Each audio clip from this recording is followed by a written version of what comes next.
જય શ્રી કૃષ્ણ મિત્રો, આજે આપણે બનાવવા જઈ રહ્યા છીએ જવારની રોટલી.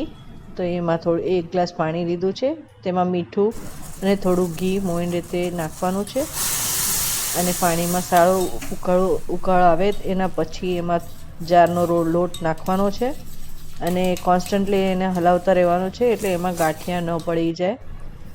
ત્યારબાદ ગેસ બંધ કરીને ઢાંકીને 10 મિનિટ એને રેસ્ટ લેવા દેવો. એના પછી તેને સારી રીતે મસળીને એનો એક સોફ્ટ ડો તૈયાર કરી લેવો. ત્યારબાદ આપણે જારના જ લોટનું અટામણ લઈને એને રોટલીના જેમ વણી લેવાની છે.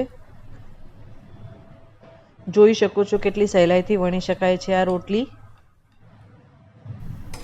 હવે એને તવી પર નાખીને એક બાજુ અડધી શેકાયા બાદ તાવેતા વડે એને પ્રેસ કરીને બધી બાજુથી ફૂલાવી લેવી છે. જોઈ શકો છો આપણી ઘઉંની રોટલીના જેમ જ આ રોટલી પણ ફૂલી રહી છે.